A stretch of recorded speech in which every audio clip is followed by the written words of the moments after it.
अच्छा, आपने सुनना है बच्चा कि कम्युनिज्म जो है क्या था, एक ऐसी आइडियोलॉजी थी जो कि कैपिटलिस्ट के अगेंस्ट में थी। कैपिटलिस्ट मतलब वो इंडिविजुअल लोगों का ग्रुप लोग जिनके पास प्रोडक्शन के फैक्टर्स हैं और जो इंडस्ट्रीज लगाकर सिर्फ और सिर्फ प्रॉफिट को अकेले ही अर्न कर रहे हैं, ठीक है, जिनका प्रॉफिट जो है सिर्फ उनके लिए ही काम आ रहा है। उसमें काम करने वाले जो लेबरर्स हैं वो अभी भी उनकी वैसी ही कंडीशन है जैसी कि पहले थी, ना तो उनके पास अभी भी प्रोडक्शन मेजर्स आए हैं, ना उनकी इनकम रेज हुई है, ना उनके पास अदर जो सोर्सेज है वो बने हैं, ठीक है। सिर्फ फ़ायदा किनका हो रहा है? फ़ायदा हो रहा है इंडस्ट्रियलिस्ट का, ठीक है, कैपिटलिस्ट का, जिनके पास की प्रोडक्शन फैक्टर्स हैं, ठीक है। तो यहाँ पे सपोर्ट करते हुए दिखेंगे आपको कार्ल मार्क्स और फ्रेडरिक एंगल्स, याद रखेंगे इन दोनों का नाम। सोशलिज्म में जो नाम था रॉबर्ट ओवन और लुइस ब्लैंक, और कम्युनिज्म में जो नाम है, कम्युनिज्म को जो सपोर्ट करते हुए दिख रहे हैं वो कौन है? कार्ल मार्क्स और फ्रेडरिक एंगल्स, ठीक है। तो ये जो है कम्युनिज्म की जो आर्गूमेंट है इसे सपोर्ट करते हुए दिखेंगे। कार्ल मार्क्स का कहना क्या था कि profit of capitalist was produce by worker, कि जो इंडस्ट्रियलिस्ट को या कैपिटलिस्ट को जो प्रॉफिट होता है वो कहाँ से प्रोड्यूस होता है? वर्कर से, क्योंकि अगर वर्कर काम नहीं करेंगे तो क्या होगा? फिनिश गुड नहीं बनेगा, फिनिश गुड नहीं बनेगा तो वो मार्केट में नहीं जाएगा, फिर मार्केट में नहीं जाएगा तो मार्केट से जो उन्हें बेनिफिट हो रहा था या प्रॉफिट बन रहा था वो होगा नहीं, ठीक है। तो जनरली कार्ल मार्क्स का कहना क्या है कि अगर वर्कर्स नहीं होंगे तो प्रोडक्शन मेजर जो है वो उतना प्रॉफिट प्रोवाइड कर ही नहीं पाएगा जितना कि प्रॉफिट कैपिटलिस्ट कमाते हैं, ठीक है। तो उन्होंने कहा कि वर्कर्स को ना ये जो कैपिटलिज्म है ना इसको निकाल फेंकना चाहिए सोसाइटी से, ठीक है।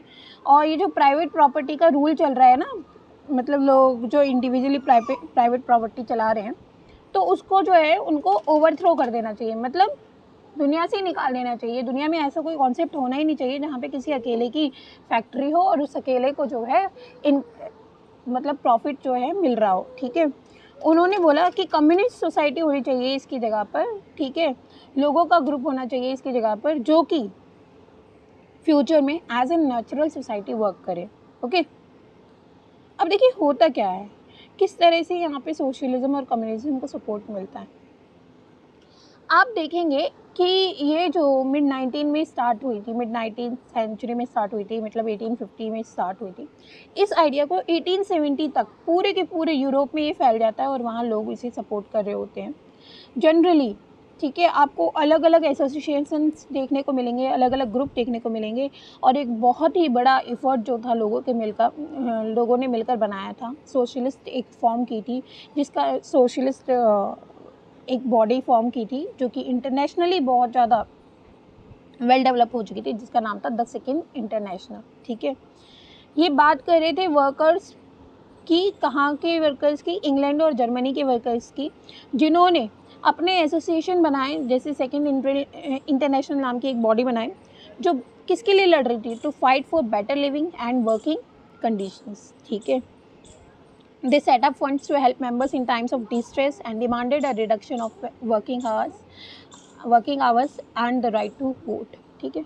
यहाँ पे क्वेश्चन राइज हो जाता है कि what was the demand of workers at the time of 1870s और the socialist revolution, ठीक है, कि जो वर्कर्स थे उनकी क्या डिमांड थी सोशलिस्ट रिवॉल्यूशन के दौरान।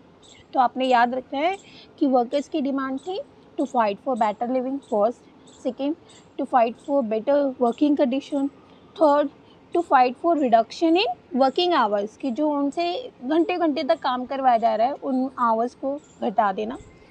फोर्थ, एक और भी बेटर चीज़ है बच्चा, वेजेस, जो उनकी तनख्वाह थी, ठीक है, वो बहुत कम थी ना, तो वो उसमें बढ़ोतरी मांग रहे थे, ठीक है, कि ये जो है इंक्रीज़ हो, उनकी जो वेजेस है वो पर डे के हिसाब से इंक्रीज़ हो।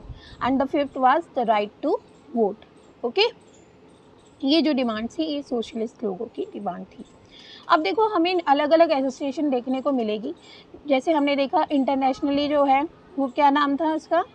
इंटरनेशनली उसका नाम था द सेकेंड इंटरनेशनल, ठीक है। जर्मनी में हम ऐसी ही पार्टी को बनते हुए देखेंगे जिसका नाम है सोशल डेमोक्रेटिक पार्टी, जिसको शॉर्ट फॉर्म में SPD भी कहा गया है। ब्रिटेन में 1905 में जो है सोशलिस्ट और ट्रेड यूनियन ने एक पार्टी फॉर्म करी जिसका नाम था लेबर पार्टी या फिर a socialist party in France, ठीक है।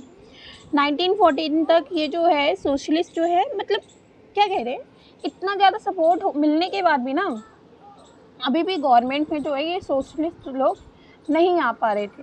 ठीक है, जनरली जो लेजिस्लेशन थी वो किन के थ्रू कंटिन्यू हो रही थी अभी, कंजर्वेटिव्स के थ्रू, लिबरल्स के थ्रू, रेडिकल्स के थ्रू, मतलब जो मांग तो कर रहे थे पर अभी भी जो है इंडिविजुअल ऑनरशिप ही चल रही थी, है ना। हम नहीं देख पा रहे कि किसी तरह से कम्युनिस्ट की सरकार या कम्युनिस्ट की गवर्नमेंट आ रही है और कम्युनिस्ट के जो आइडिया हैं वो आगे वर्क होते हुए आ रहे हैं। मतलब बढ़ा चढ़ा के उनको सपोर्ट तो मिल रहा था, बट अभी भी सपोर्ट जो है मास रेशियो में मिलना बाकी था। ठीक है, तो आप देखोगे नेक्स्ट वीडियो में बताऊंगी कि किस तरह से रशियन एम्पायर ने इनका साथ दिया। ओके।